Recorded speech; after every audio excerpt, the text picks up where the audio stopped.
But some of it we can use, some of it we can't. But what I want to do is just show you a couple of things. All right, let's go back. Show you the first one. Like Highway 27, the top one, and then the second one, and the third one. So I want to show you where those properties are, because otherwise you would have no idea. This is just outside, you go over the railroad tracks on 80, and you come to it, and there's a little road right here, and it doesn't even have a sign as to the name of the road. Okay, we show you a property on both sides of that road. That's probably a trailer on it, but according to the tax appraiser, that's our property. And then the other side of the road is just empty. And you can see from the value on that, it wasn't a lot of money. Appraised at $52,000, $35,000. Then, further down that road, that little road that you see no name for, is a big piece of property there. And that's the third one. And look at the value on that is $475,000. So that's a chunk of property. But how would we use it is the question. Then we go down and there's a few more properties that we're not using. And then Avenue Del Rio, we come down to Avenue Del Rio, which is $950,000. That's that property right behind us over here, that big lot. But that's really sort of controlled by U.S. Sugar, so we cannot use that. So, but then we're moving down. And I want to do. Where's that again? It's the 10 acre field. Big acre field, right behind this. Well, they have a sports and kids practicing that, right? Yeah, well, I It's got a reverter, it was granted by U.S. Sugar and it has a reverter clause on it, so if we ever wanted to not use it, it goes back to them. Well, then we can't use it for certain things. So then we move on. This is Port LaBelle. Now in Port LaBelle, just so you have a reference point, the high school, the middle school, here's the sewage plant. 14 and 15 are the two pieces of property we looked at. 15 is very close to the sewage, the water plant that Port LaBelle Utilities wants that piece of property. At first we look at that for some teacher housing. It's a beautiful piece of property. It's all treed and stuff like that. We had a local engineer draw some house plot plans and stuff like that. But they really want it, and because around the wells, they have to put in wells. Around the wells, you have to have such an area around the well that you can't have housing or anything else, that wouldn't be suitable for us. The other piece of property, 15, is about the same distance. So I talked to the water plant and said, we could work a deal on maybe that 14 if you help us dig a sewer from 15 to the water plant. But it's over $200,000 to do that sewer. That was the estimate we got, so we got called and called. So we moved on. Where's the one that, I think it's to the brief just some time ago, they would put some wheels or something. That's the one he's talking about. That's the one we're talking about. Number 4, I think it's 14. See up here in the corner? I got a little lazy. Yeah, that's it. It's all there. It don't show up on the TV. Oh, it won't show on the TV. Yeah, you can point out Francisco, the top one. Yeah, 14. Not the one. 14. One above it. That's okay. Right here. Right here. 14. 14.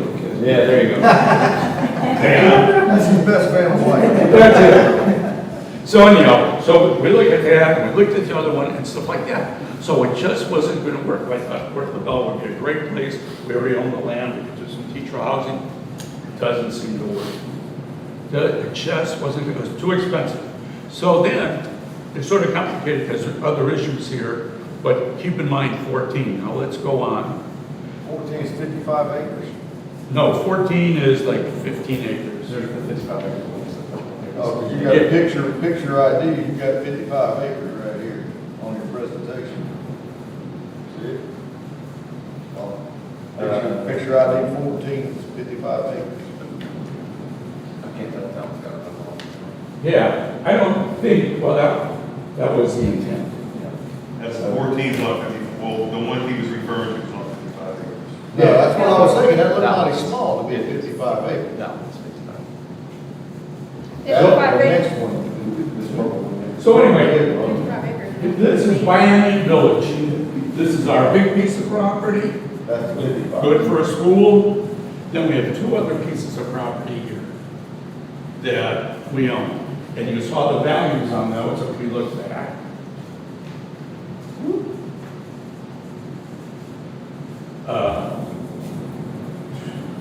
225,000, 325,000, okay? So then we look at the range tree, but we'll look at those later, but Port LaBelle Utilities wants those properties. Which one? Which ones?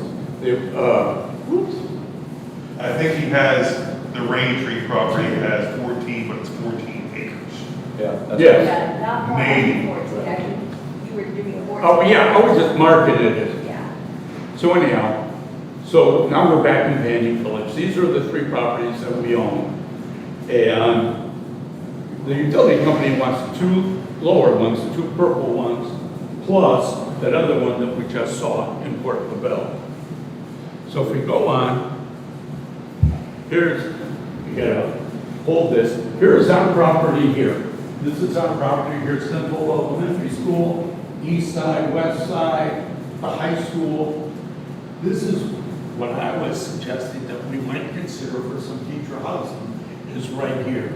It's zoned, so I go to the zoning board today, it's zoned public, so we could put teacher housing on there, we wouldn't have to rezone it, and so forth. So just keep that in mind. Then we go on.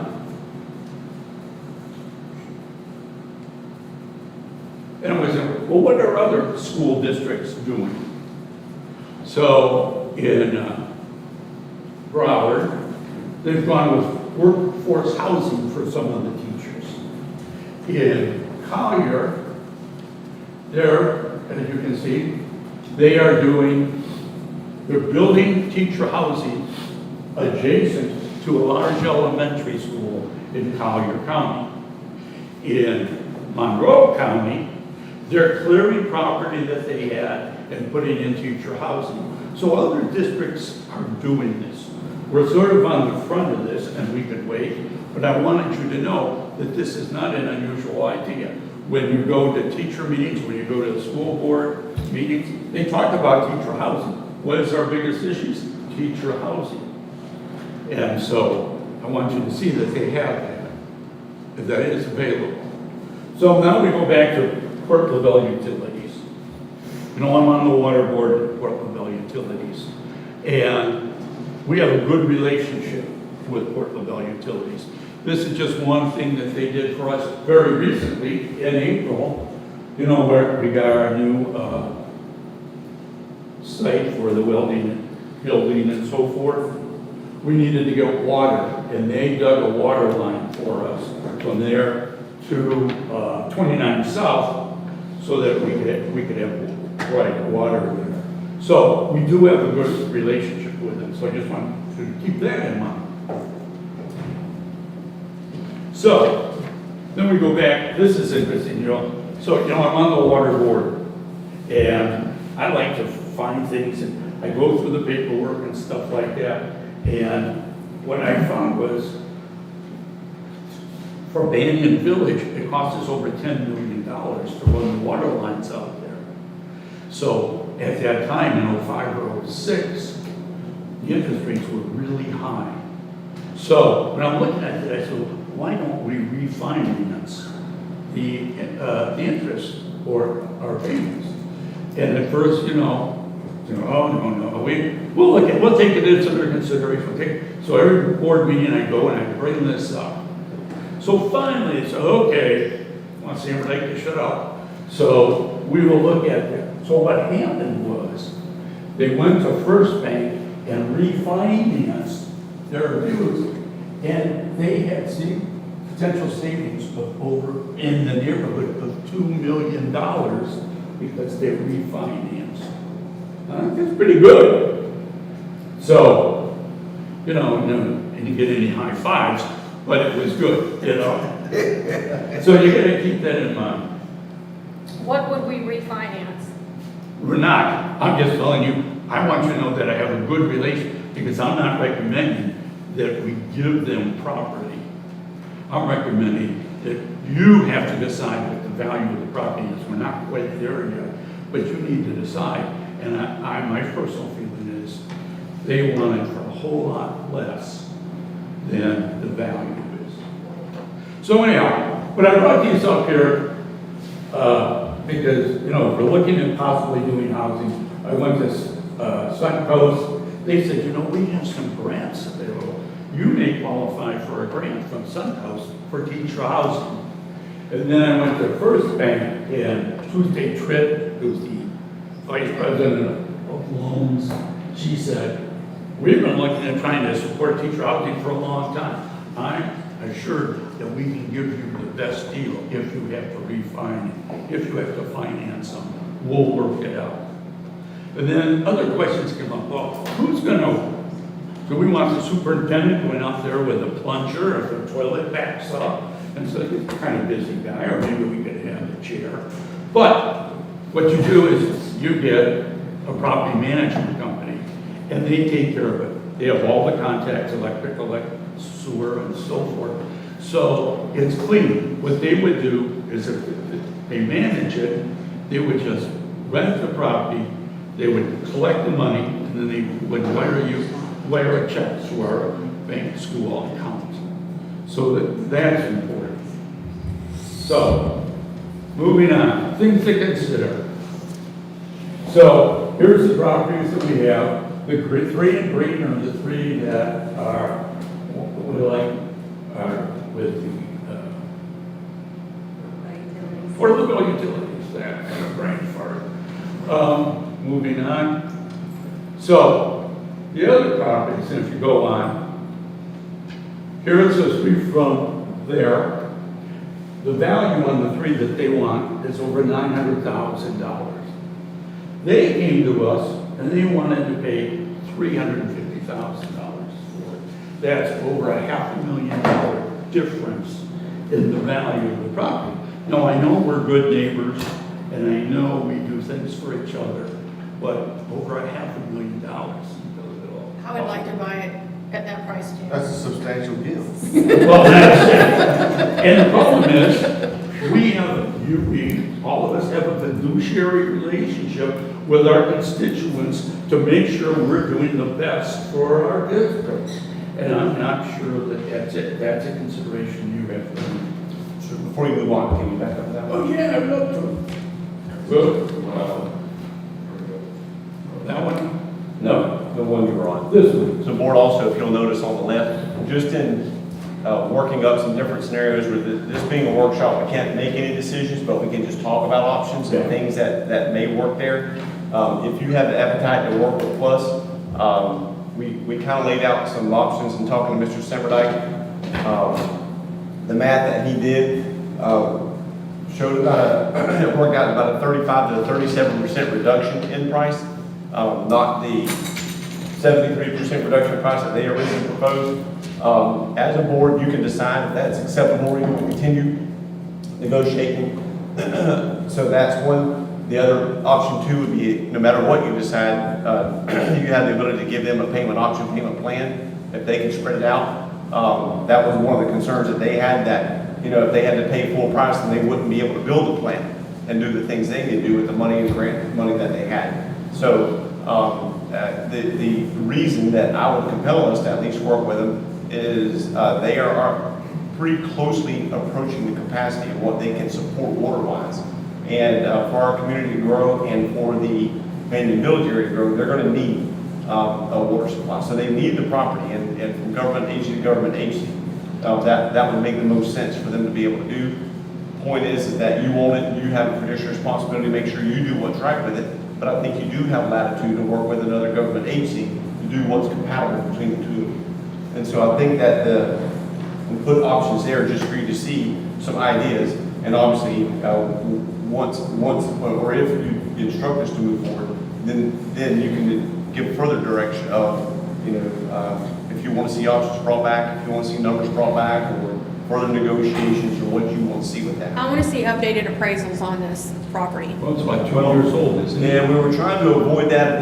These are 2 years old, and there may be differences, but I don't believe that there's going to be a very much significant difference in the appraisal of it. So I watch property sales in Hendry County,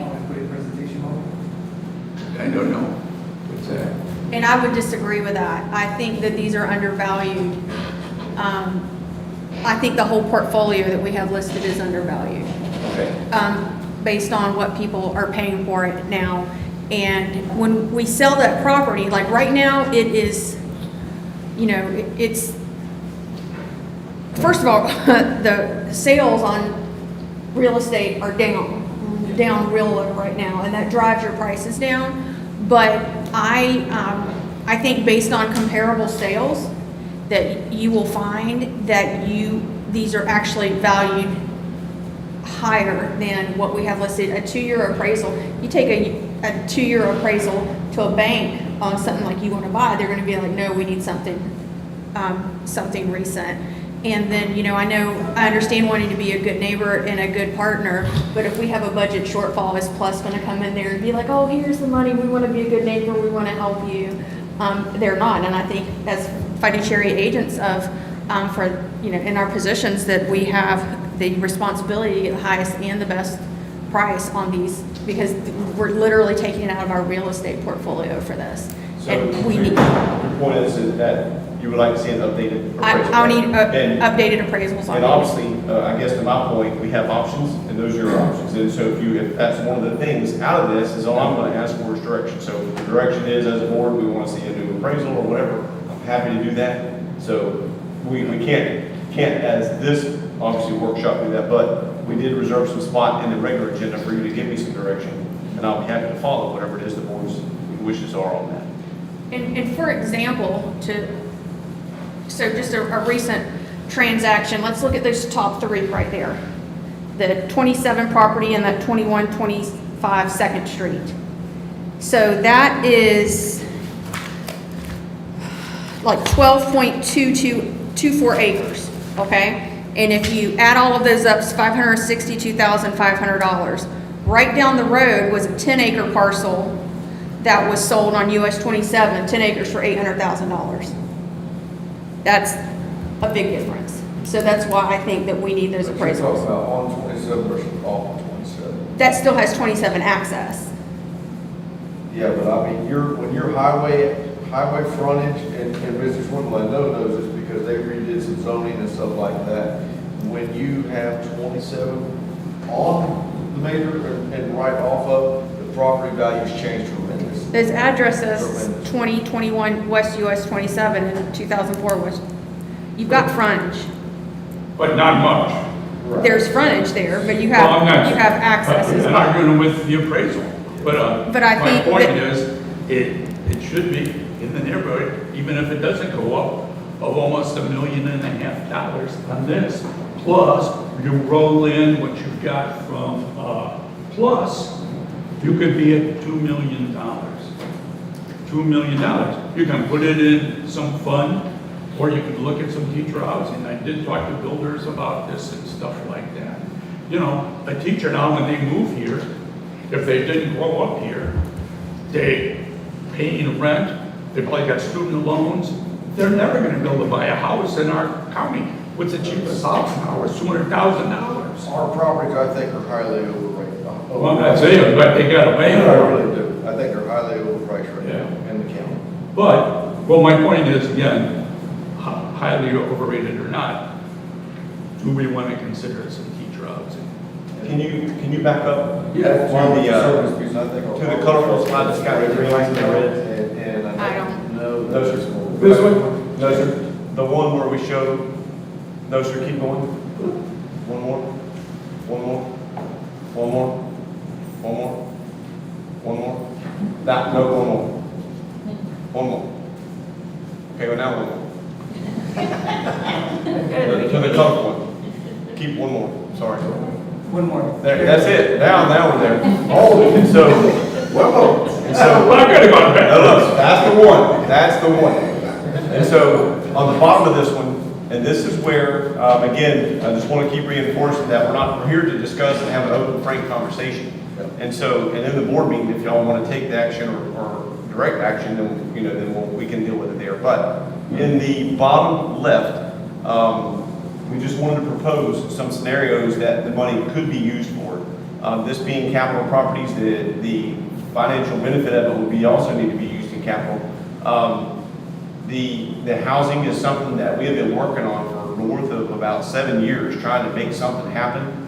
It is a very, very, very difficult, not easy, not a single answer, not a very clear path for us to do that. I'm not saying it can't be done. I don't think we should give up on doing that. But it is just not today. I'm not positive that that's the right thing that we should do with it. We do know that when we build this, as we build this new high school, at the end of it, we're going to have a very large payback that we're going to have to give back to the special facilities as a result of that. So there's going to be several $1 million in capital that we could use to do that with. And then thirdly, in the abandoned village area next to the 52-acre piece, there is just shy of 15 acres that's adjacent to that property. That would make an excellent addition if we are going to build a school there, and that's the whole purpose of keeping that property. And so it could be that we use some of the money to purchase property with, as well as others. My point that I would like to make is that I think today it's very early to determine what we would do with the proceeds of the money. There's going to be a long road between now and obtaining the money. But these are very good, plausible scenarios of what the money could be used for that would give us dividends back into our school system. But what we don't know is what our scenario is going to be like when this money does come in hand. Maybe teacher housing is an absolute priority and has again risen to the top, and we have some money to buy down and do that with. I think that's, I think that what I would recommend is that we do it in baby steps. Move forward with liquidating the property that we can in whatever fashion, format we all see feasible. And then once we get the money in hand, then let's revisit. Now we got this much money, let's look at where we are today, no matter if it's a year from now, 6 months from now, or 2 years from now. And then let's make the decision on where the money goes. Understanding it's got to be something in capital, right? Because even the options we have, there may be something totally different surface that's a much larger capital project need than what we even see there today. So I'm sorry, Ms. Pearson, you had something. So we're looking at like close to 15 acres out in Banyan Village. It's owned by Hendry County, correct? Is Port LaBelle a part of Hendry County, or are they their own little? Is there a potential for a land swap? Yeah, no, it's not owned by us. It's owned by Okay. Hendry County. Yeah, I went down that road. Yeah, that was a good thought, but no, they do not own it to start trading. Okay, so my next question is, if we liquidate these properties now, when the market's low, and regardless of our feelings about if the values are overinflated right now, our jobs are to get the best and highest bids and contracts on these properties, regardless of the way we feel about it personally. And so I'm thinking, like, if we don't have anything right now determined, what's going to be the effect of inflation? So we sell the portfolio, we've got $2 million plus or minus, and what does inflation do to $2 million? Does it eat into that, so we end up like behind? And so, that's just, the superintendent and I talked about this earlier today, and he likes the idea of like incremental, and it makes sense, but in the same respect, I want to know, what do we think is worth, anticipate, why would we liquidate it right now? Like, what's the purpose, the holistic view of that? Because liquidation for the sake of liquidation of this, I do feel like inflation is going to continue to eat it up, eat the money, eat the value of the dollar up on this one.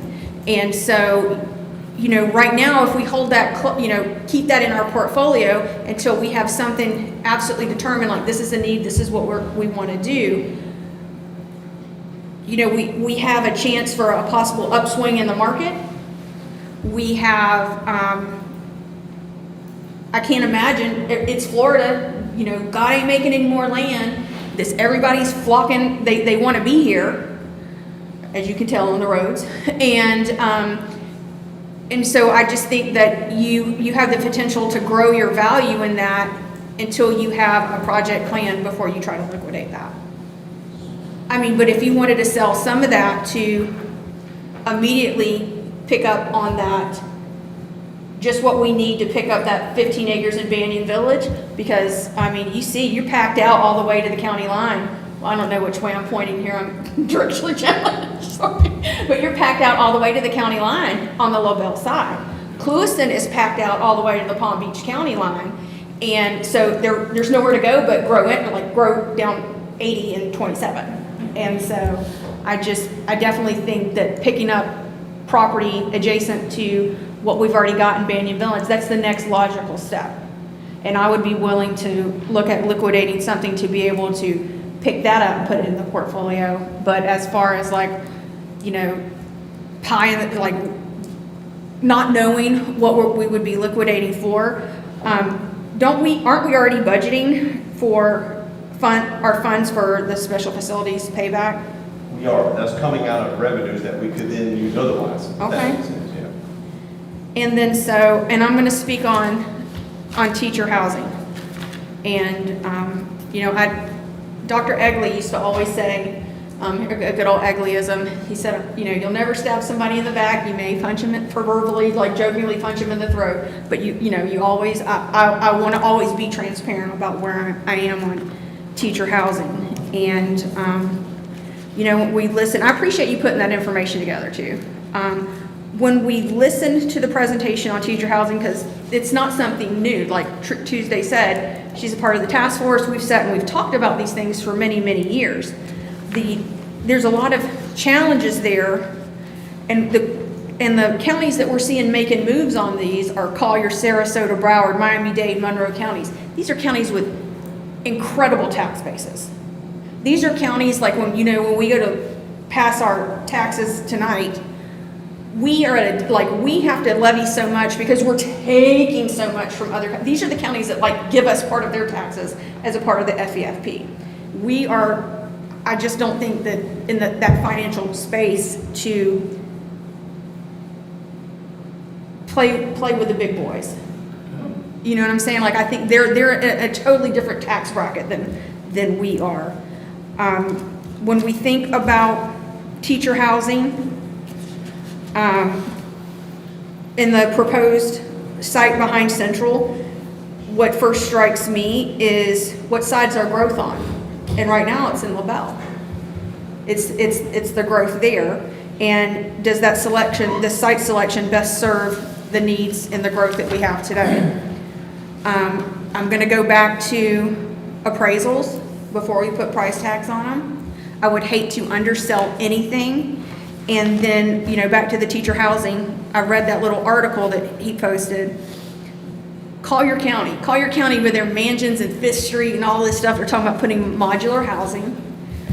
I don't know if you guys, how you are feeling about your insurance bills, your home insurance, but mine's giving me heart palpitations. And the article says these homes will be designated for use by school district teachers and staff, but could potentially be used for other essential workers such as first responders, firefighters, and nurses. And it also says it's for mostly attracting younger couples or people coming to town from other states and offering them the opportunity to move into a community with other teachers. And we saw, remember when the state gave us money for teacher raises, and it was for the base salary. And remember how that flew all over those established teachers who have been here, who have been in the trenches, who have just been producing for us year after year. And I feel like this is going to have that same kind of impact because we literally can't build a 500 unit place. And then when we're putting I'm a huge believer in it's better to retain, and it's more cost effective to retain than recruit. And if we're making these investments, which would be considered an employee benefit, would have to be negotiated through the union for newcomers, as opposed to the people who have been here and in the trenches and doing the work for us for years, the ones who have been loyal to us and loyal to the students, that's kind of a hard pill too. And then you start thinking about recurring costs on teacher housing. You're gonna have insurance, maintenance, legal, increased legal. You're inevitably gonna have evictions, liability.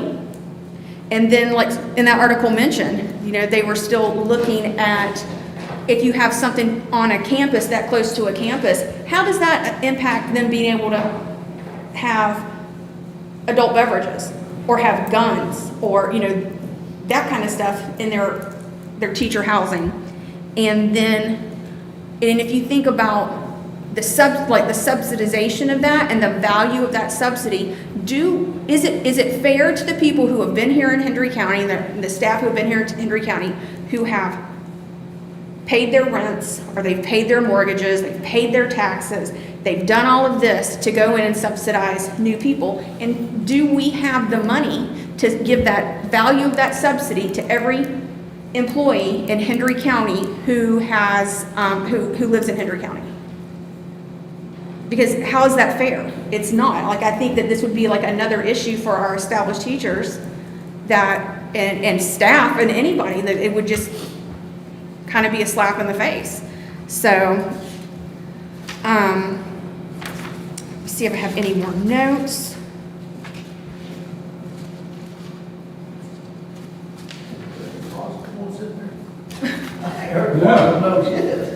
It's a good idea, but you got to live within your means here. You know what I'm saying? And then you don't want to alienate who you have. You also, For the sake of- you've got to start at some point. Well, Is it fair and equitable?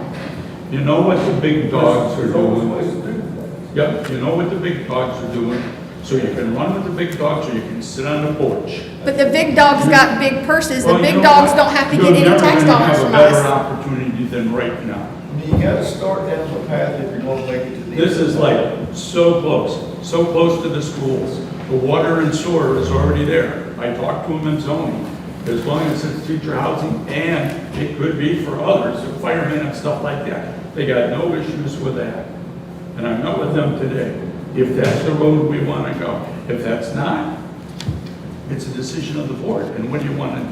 One thing about it, we will never change anything if we don't attempt to try and look at it and study it out and at least give it a fair shake. But in And all do our fairness, due diligence with it. in all fairness, we have been looking at this for many years. The Education Task Force has been looking at this. And what you're not hearing on these bigger counties is not only are they using limited tax dollars on that, they've got private investors in it. You said educated task force, look at it. This board has not been really done looking at ourselves. So there's a difference. I agree. I think the board should look at it, but I'm going to be upfront with saying, and I want to be on the record for saying that I think that there's a tremendous amount of pitfalls into this, and we are not, Collier County, Sarasota County, Broward, Miami-Dade, Monroe, when they need to build a school, they don't have to go beg the state for money. We do. And we're begging for money to build schools, and now we want to use resources to build housing for a handful of people. When we have 840 instructional staff? Am I close, somewhere around there? 840. So how many people are you not doing to do for a handful of people? The highest turnover in our county is from the 0 to 3. And this is who you're courting here. So if I may, Mr. Chairman.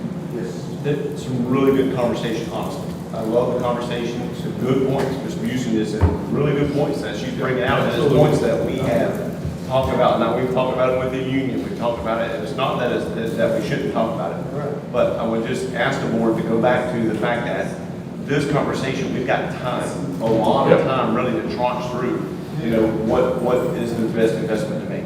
The first step in my mind is we need to decide, not during this meeting, but to move forward with what steps y'all would like to see me take with the existing inventory of the properties.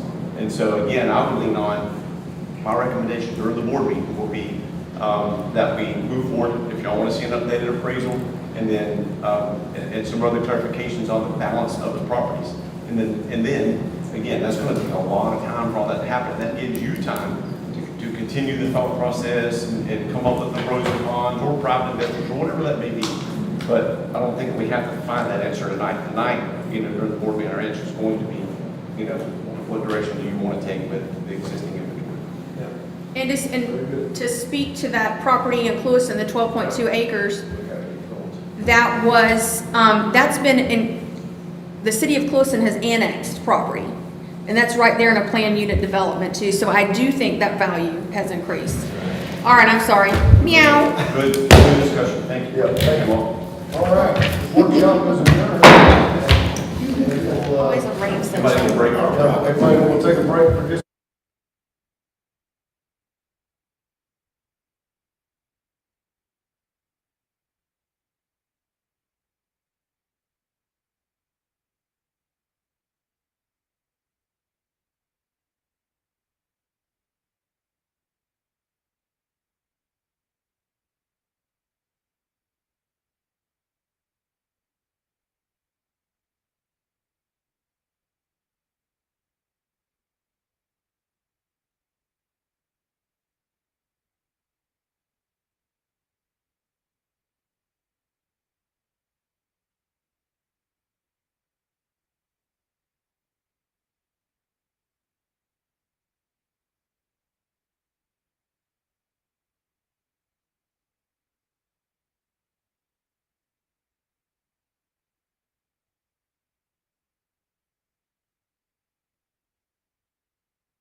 Our Father, who art in heaven, hallowed be thy name.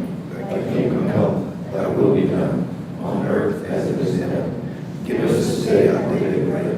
Forgive us our trespasses, as we forgive those who trespass against us. Lead us not into temptation, but deliver us from evil. Thine is the kingdom, the power, and glory forever. Amen. Pledge allegiance to the flag of the United States of America and to the republic for which it stands, one nation, under God, indivisible, with liberty and justice for all. Thank you very much.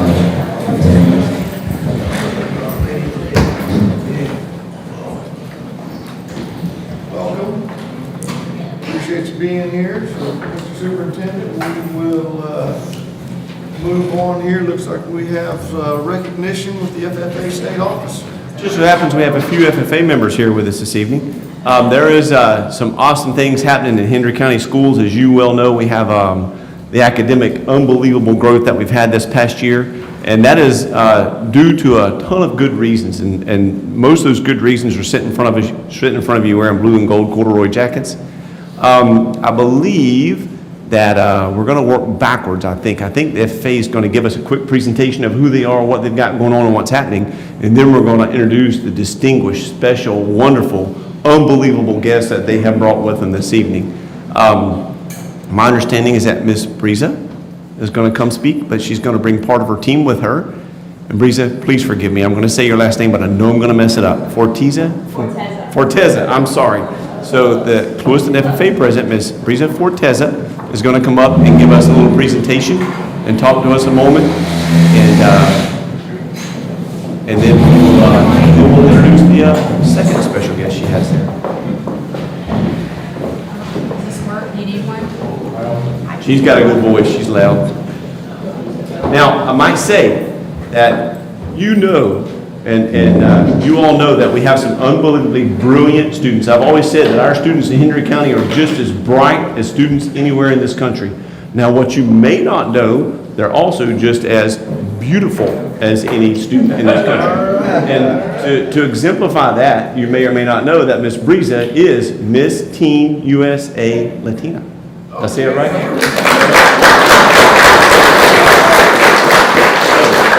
Lewiston FFA has the gamut covered. They've got all kind of representation, brilliant people, and beautiful people. So we're good to go. Go ahead, Thank Briza. you, Mr. Swindle. I'm going to give my team a second to introduce themselves, but my name is Briza Forteza, and I serve as the Lewiston FFA president. My name is Carl Severa, and I currently serve as Lewiston FFA vice president, and I also have the honor of holding the position of District 11 secretary. Good evening. My name is Emily Sanchez, and I currently serve as student advisor for the Lewiston FFA. Good evening, everyone. My name is Zion Brathwaite, and I proudly serve as the secretary for the Lewiston FFA, as well as being a board of directors member for the Junior College Association. Good evening, everyone. I'm Enrique Puentes, and I'm honored to serve as this year's Lewiston FFA's treasurer. Good evening. My name is Alexis Hendry. I proudly serve as the reporter for the Lewiston FFA chapter. Good evening. My name is Juanita Velasquez, and I proudly serve as our chapter secretary. Okay, now these beautiful faces standing in front of you have done an amazing job this year at directing our chapter, but this past year has been nothing short of remarkable, and I could not be more excited to kick off this year of growth, leadership, and success with every single one in here. Last school year, our chapter achieved some pretty enormous milestones, including 2 state-winning teams, and that is a pretty amazing accomplishment in the world of FFA. Here are just a few of our highlights. Our agriculture communications team placed second in the state. Our agriculture education competitor placed 4th in the state. Food science, 6th in the state. Our meat judging team, 4th in the state. Ornamental horticulture marketing division, state champions, which include Emily and I. Ornamental horticulture production division, state champions, Carlos and Madison. Parliamentary procedure competed at the state contest in June. And then tractor driving placed 2nd in the state. But our success did not just stop there. We are so proud that we have Trenton Felton here with us, our newly elected Area 6 State Vice President. Now, this isn't the only thing that happened while at state convention. Carlos Rivera was also elected our District 11 Secretary. And to top it all off, our chapter was also recognized for the second time as a 3-star national chapter, and we received a Premier Chapter Award. And none of these accomplishments would have been possible without the dedication of our members, our guidance of our advisors, and the unwavering support of our community. Together, we've shown what Clueston FFA is capable of, and I know that this is only the beginning for our chapter. Thank you for your support and believing in us and helping us continue to grow. And here's to another outstanding year.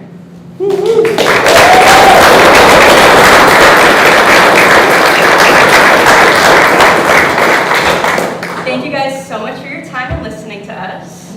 That's awesome. Yes. If y'all will come this way and turn around, let's get the board to stand up behind y'all, and let's get one big group picture. That's awesome. Get over here with them. I know why they're making the Vice President of America sit over there. Guys, y'all.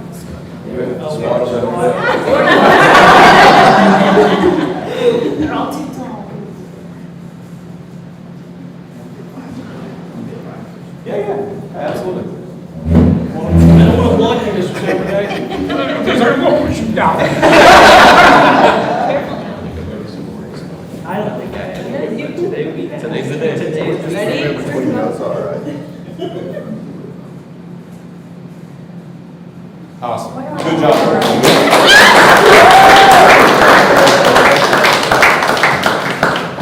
So, and I want to give you a couple more facts, and we're going to pick at Trenton a little bit and get him to talk to us as well. So, all 67 counties have an agri-science program of some type, shape, form in this great state.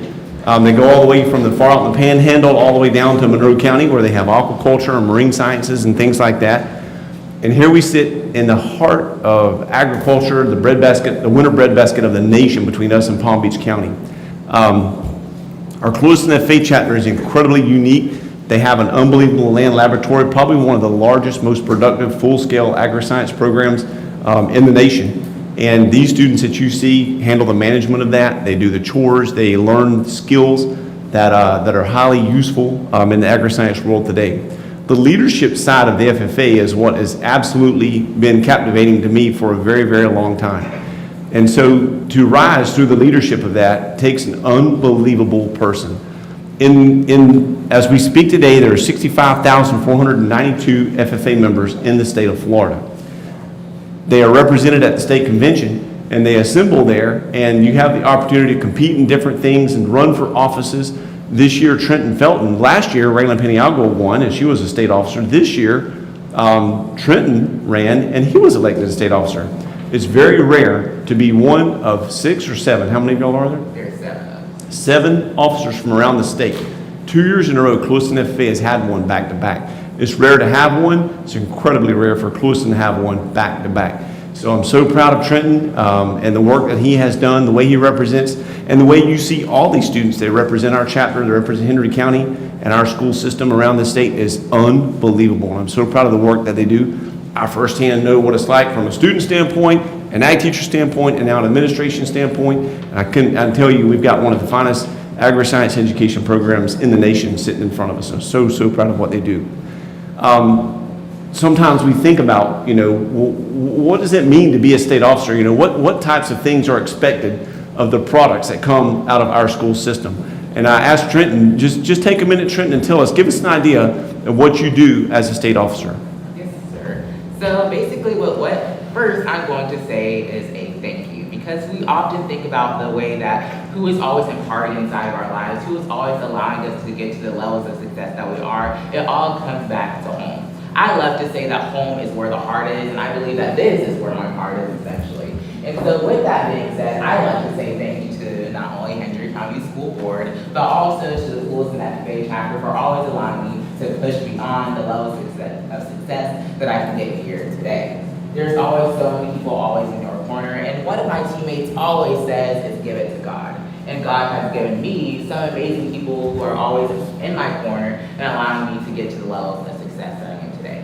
But to introduce myself officially, my name is Trenton Felton, and I am the Florida FFA Area 6 State Vice President. And so that means I cover about the tippity top of the Lake Okeechobee all the way down to the Miami-Dade area. So I think I have one of, if not the largest areas inside of the state of Florida. And so that includes as urban as Miami-Dade area to as rural as the Hendry County area. And so there's so much opportunity when it comes to being a state officer, because it all comes down to being able to advocate, educate, and to connect with so many incredible FFA members in our town, in our state association as a whole. Like Mr. Swindle said, there's over 65,000 FFA members, and so that allows us to garner a lot of unique perspectives about what FFA is, overall how operations can vary differently, and overall what students as a whole can impart into each and every single one of us. But to talk a little bit, not just about our members, but overall what my year can look like, I hit the ground running this summer, and that allowed me to meet our national facilitator, who is from Oregon. And so with that gave me a lot of skills to equip me with not only being able to facilitate, but also when it comes to connecting and team dynamics as a whole.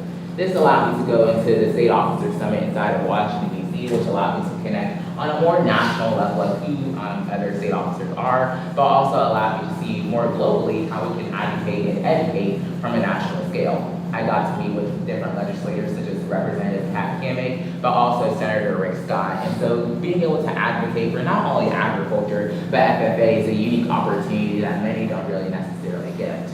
Going from that point, we got to do our checkpoint 1, which is another level of training that our FS state officers get. And then going from there, this weekend, I actually got to facilitate to over 400 different members at our chapter president's conference. I see 2 familiar faces from that actually. And so what chapter president's conference is, being able to connect with over 400 different students to allow for them to garner leadership skills and overall continue to give back, which can also be disseminated back into their individual chapters. Now going forward, what my year entails is quite a few things. In a couple weeks, I'll be going to actually the Panhandle in a sense, which I'll be able to do chapter officer leadership training, also known as POLE conference. And so I get to do that. This workshop I'll be doing 16 different times to over thousands of students most likely. And so this allows me to connect with overall more of those members and overall see a different side of agriculture. But going forward, you don't really need to get to know the nitty-gritty of what my year looks like. But in January, I'll have the opportunity to travel to Spain and the International Seminar for State Officers, also known as ILSSO. And so this Spain trip gives you a lot more cultural awareness, but overall more in-depth understanding of how agriculture looks different everywhere. And then this goes into more so at the end of my year, which will be facilitating the Florida FFA State Convention, I believe the 98th. So the 98th Florida FFA State Convention allows me to finally end off my year with a bang, while showcasing the highs and successes of each and every single one of our FFA members. State office is a unique opportunity because it allows for us to continue to advocate, educate, and overall be the light that the agriculture industry needs. Not many students get this opportunity, and overall, I am so excited. This year, Florida FFA's theme is to push beyond. To push beyond the successes, to push beyond the strife, to push beyond all aspects of what we think is the expected. And we're at the Florida FFA Association are so excited to push beyond the measures that we are here today. Thank you.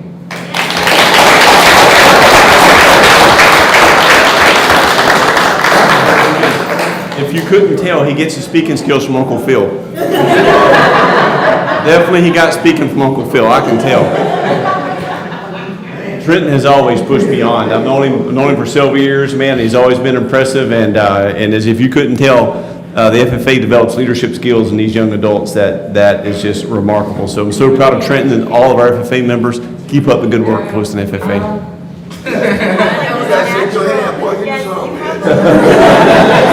Natural educators gift. Maybe we can recruit you back. Well, Trenton, when you run for Commissioner of Florida's Commissioner of Agriculture one day, I would just like to say that I would like to volunteer on your campaign, and I will be there.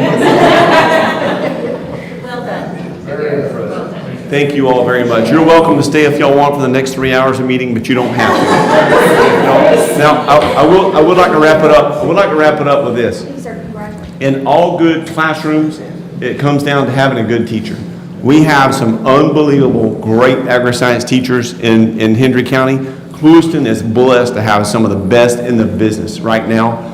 Ms. Justice, Ms. Tyler, Mr. Yosses, and Ms. Goff happen to all be sitting there together, and all four of them share the common thread of agri-science education.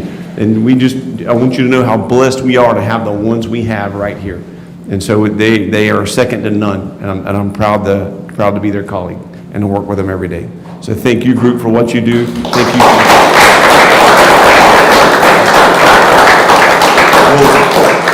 Y'all are welcome to stay. We'll pause for a moment. If y'all want to go, you're welcome to. If you want to stay, you're welcome to. It's totally up to you guys. Thank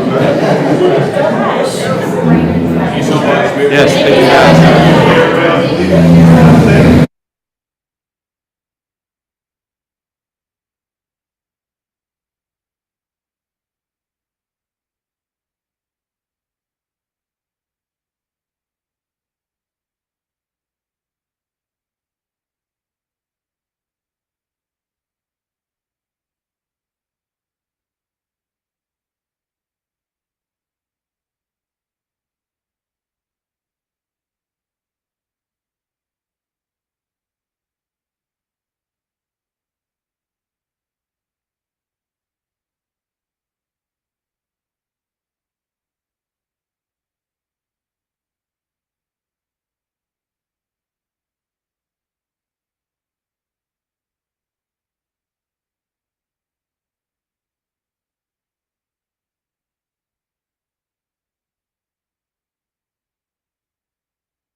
Stay, thank you. We'll move on. Mr. Superintendent, do we have any citizen comment this evening? We have none at this time. Having no citizen comment, we will move on to the consent agenda. Does any board member have anything they would like to pull from the consent agenda? Mr. Chairman, Yes, ma'am. I would like to pull item N, approval of administrative instructional support salary schedules. Actually, can I help you with that one? I want to pull that one for some corrections that need to be made. So I know you had other reasons for pulling Okay. it, but I've got to make some corrections on there. Just pull it all together? I'm pulling the whole thing. Okay. Yes. And we'll bring it back at the next board meeting. My apologies. All right, but I still have questions on several, or comments on several different items. Would that be appropriate to do that at this time, if other members do not have something to? You've got some questions, or you just have some comments on I it? have some questions. If you have some questions, I think we probably need to pull it, don't we? Well, if it's just clarification stuff, so if it's simple, we can do that. Yeah, they are like simple clarifications. Okay, all right. On item B, personnel recommendations, I was looking at the out-of-field report. And I think we've got like 53 teachers without reading endorsements. That has, we have a 49% ELA achievement and a 55% ELA gains. I know that ESOL has typically been, that's an area that you see on the out-of-field report a lot. I know that is requires a lot of time for them to get that. What about this reading endorsement, and what are we doing to strongly encourage that endorsement to get wrapped up? Well, they are notified yearly that it needs to be taken care of. Do we have a time frame where they must get it completed? No. So they can be, the state doesn't even have a timeline on it? 5 years. Okay. Yeah. And many of the people on here that have the reading on there, they're young. They're not our veterans, obviously. And so, part of them though, most of them that have it nowadays, it's built into their program, but then we have a whole other set that are going different routes to get their certification that is not included. And so it's a big lift. Okay, because that's quite a hefty It is. percentage of our people are not reading endorsed when, Well, and not every one of them have to be, right? So why would they be reported as out of field? Oh, yes, I'm sorry, yes. And so I'm just looking at, Yes, yeah. The elementary, and if they teach tier 3, they have to have it. Yeah. and so, that's, I try not to get wild about everything, but reading proficiency is that area. Concern. That's that mountain I'm willing to die on that one. So, I would love to see efforts made to encourage those reading endorsements to get wrapped up. Yes, ma'am. My second issue is on item H for presence, speech learning. It says that we're going to be paying $85,000 more because we had 4 on-site providers not return to their positions. Was that because they didn't want to return or because we were cost cutting? Because they didn't want to return. Well, 2 of them. One of them was not filled from last year, and then the other 3 have chosen not to return or have chosen to quit early. Not a fan of, you know, I've been beating that drum since the day it rolled into town. So I just wanted to ask that one.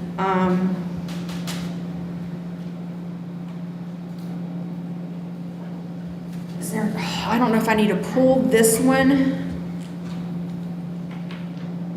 So, okay, no, I'm just gonna bring it up here because I do need clarification on this. So for our item Q, approval to award insurance companies for ancillary benefits. I'm looking, went through and looked at the RFP, looked at all the documentation on that. We're looking at the scope of coverage. And it's, you know, I just keep seeing it being stated over and over again for all the different areas, dental, group life, AD&D, voluntary group life, and AD&D, and group voluntary short and long-term disabilities, that we were looking for coverage and benefits shall be identical or reasonably comparable to current benefits. Would we not want to see if we could have gotten better? We technically really are. So the companies were chosen based on being comparable, but some of the comparisons obviously are like more providers. So we did get upgrades to that. The dental is the only one that we're still working on the option plan. And so that's the only outlier. So we're still working on that to improve that plan, which I believe we've done a great job doing that. But the other ones, they're comparable, obviously, because I had the same thing. I'm like, why do we want the same company? We'll just stay with who we have. But there are some specifics about the companies that we chose that are different. And the biggest one is providers. A lot of times they have to travel 45 minutes to an hour away to find a decent provider. So MetLife, especially for the dental and vision, have more local providers. Okay, I mean, that is a definite plus.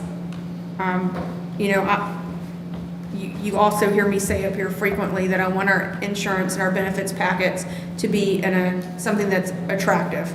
Like I want to, I mean, I'm competitive at anything I do, but I want to always have the best package, always have the most money, because I want every single person to know that and to come to Hendry County for that.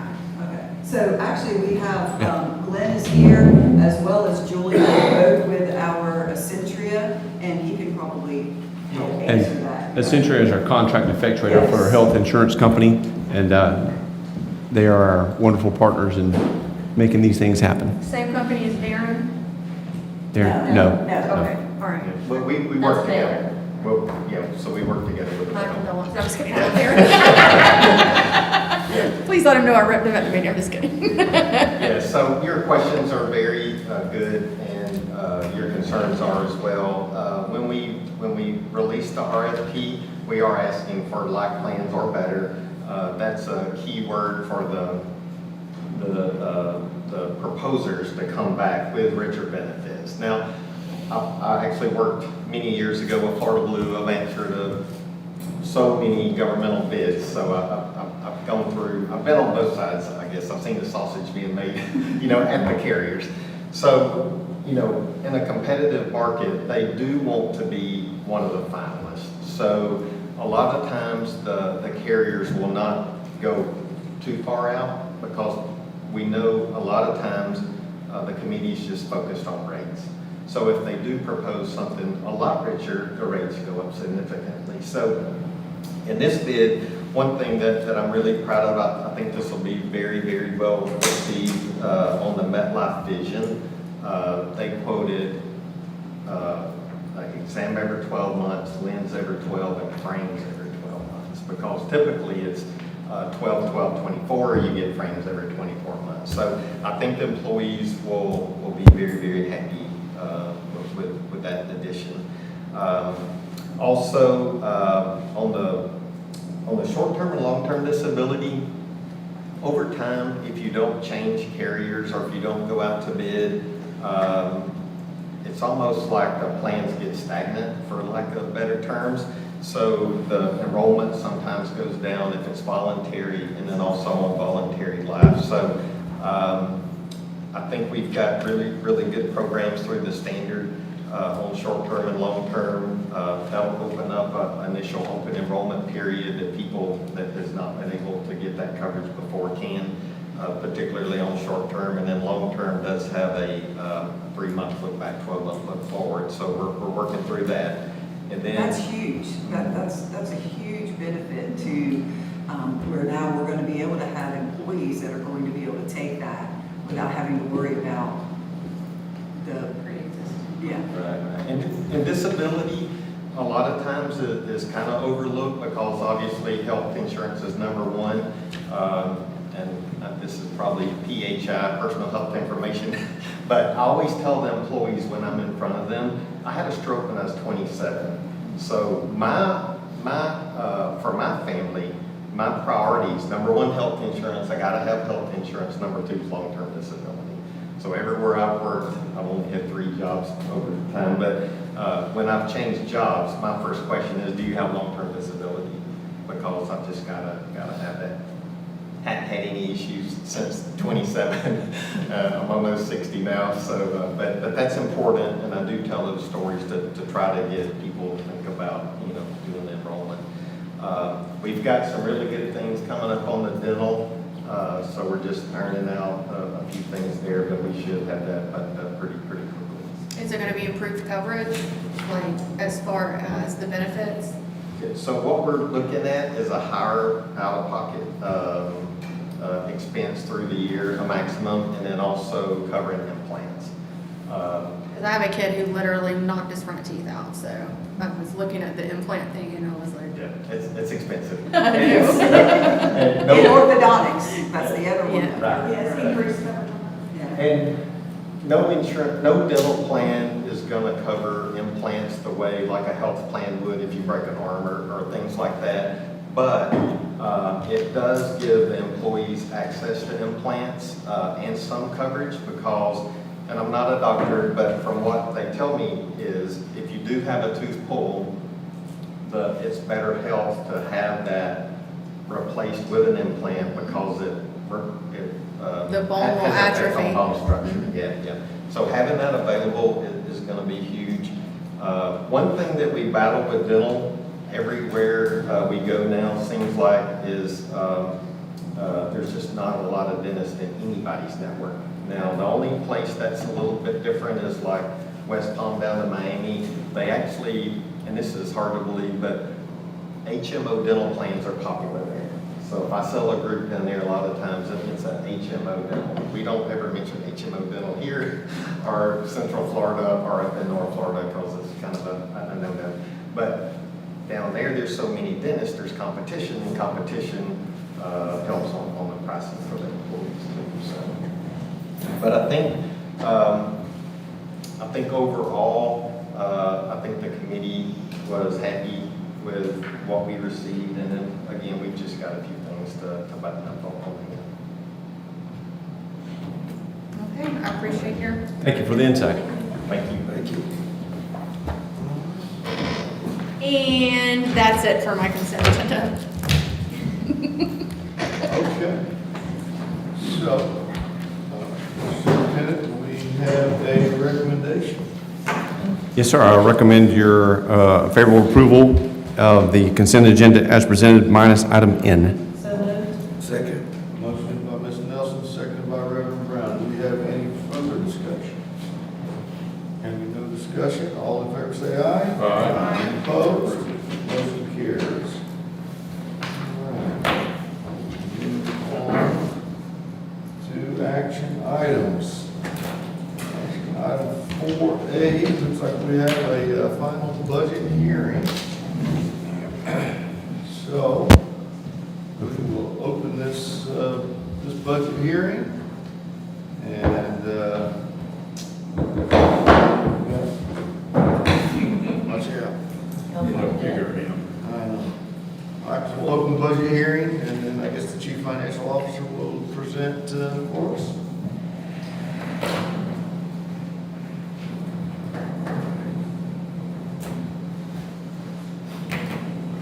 Good evening. We have a rollback. I'm going to introduce the millage rates. I'll go through the rollback rate, the new rates, and then the total budget.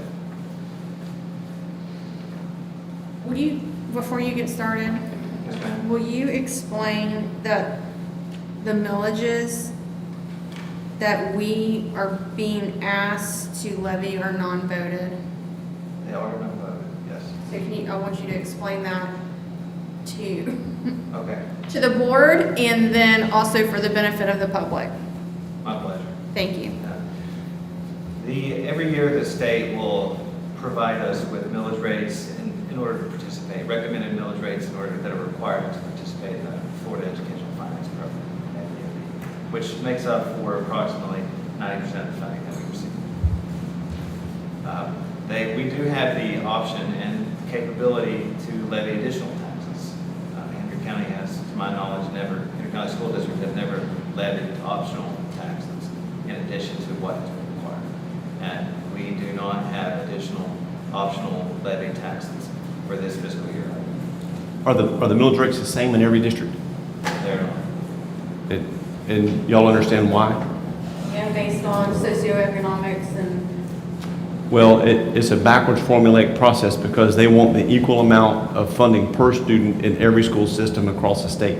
And so they work backwards, starting out with what they want it to be, and then they look at property values, taxable values, and then so the millage fluctuates up and down to arrive at the ending number per student pupil in said per county. So that's why it may be different from here, from Glades to Collier to Sarasota. So even though I want everybody watching to be clear, even though what we're being asked to levy tonight exceeds the rollback rate by 4.38%, we do not have an option in not supporting these because that comes down from the state. If we want to put, we have to levy this in order to access the majority, the 90% of the $273 million budget. So this is from Tallahassee. This is not from the dais. You are correct. So we're not really wanting to raise your taxes, but the state is making us do it. Any other questions regarding the millage rates? We do have a rollback. The state rollback rate is 2.9275. The local rollback rate is 2.1944. And there is an increase of 4.38%, which gives us our new millage rates. General operating millage and levy, which includes any prior period adjustment, which for this particular fiscal year, there is no prior period adjustment. And that's 3.098. The basic discretionary millage levy for general operating is 0.748, and then the basic discretionary millage levy for capital outlay 1.5, which brings us to a grand total for the final budget of 5.346% mills. For the final budget, we have a grand total of $271,311,428, and that's distributed between our general fund of $147.3. I'm going to do rough estimates here. Mr. Swindle will read the exact totals. Fund 2 of $750,000, capital projects Fund 3 at $83.8 million, special revenue of $23.7 million, and internal service fund, which consists of our self-insured medical funds and our self-insured dental fund of $15.6 million. Thank you, sir. Thank you. Okay.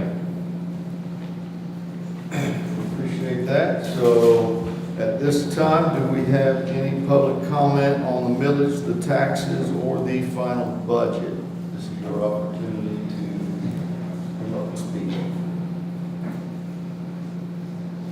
Seeing none, we will we'll move on. We will close the public comment on this final budget. And Mr. Superintendent, do we have your recommendation for the millage rate, sir? Yes, sir, Mr. Chairman. First, I announced that the taxing authority is the District School Board of Hendry County. The state rollback rate is 2.9275 mils. The local rollback rate is 2.1944 mils. The total rollback rate increase is 4.38%. I recommend the following millage levies for general operating millage levy, including prior year adjustment of 3.098 mils. Basic discretionary millage levy for general operating is 0.048 mils. Basic discretionary millage levy for capital outlay is 1.5 mils, for a total millage levy for the final budget of 5.346 mils. Okay. So we need a motion and a vote. Second. So Mrs. Nelson and seconded by Mr. Simmerdike. Do we have any discussion on this? Hearing no discussion, all in favor? Aye. All opposed? Motion carries. I skipped you, I apologize. It's all good? Or I'm next anyway, right? Okay. Sorry, I put the vote, but you're good. Okay. I recommend the approval of the 2025-26 final budget in the following amounts. Fund 1 General, $147,325,621. Fund 2 Debt Service, $748,918. Fund 3 Capital Projects of $83,861,827. Fund 4 Special Revenues, $23,744,972. And Fund 7 Internal Services, $15,630,090, for a total budget of $271,311,428. So moved. Second. We need to do it again? Yeah, you have to do All it right, again. so Mrs. Nelson, or Mrs. Houston, and seconded by Reverend Brown. Okay, all in favor say aye. Aye. All opposed? Motion carries. That's twice. Good job. I have a question, Mr. Chairman.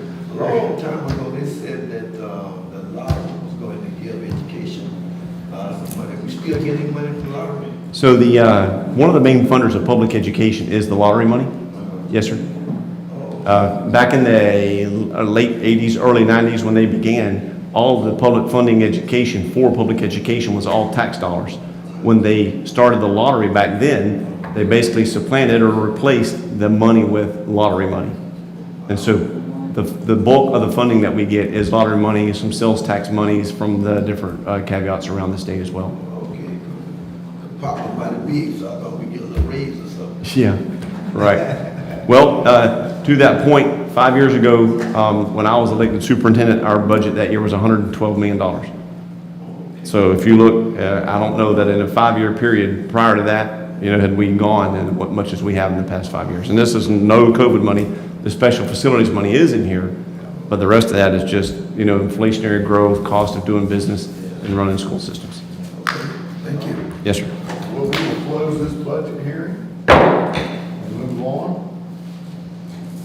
So we have action item 4B, permission to advertise proposed policy revisions. Mr. Superintendent, do we have a recommendation, sir? Yes, sir. These are more revisions to our policy book, and so I recommend your approval of action item 4B as presented. So moved. Second.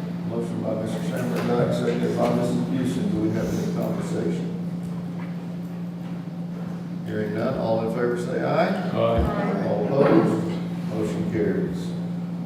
Action item 4C, Mr. Superintendent, do we have a recommendation? Yes, sir. Mr. Chairman and Board, I know you're very well aware that the HESPA organization is a non-teaching portion of our district. These folks serve an incredibly vital role, and I always say, if you don't believe so, let's try it without the custodians and the bus drivers for a good month, and let's see how things go.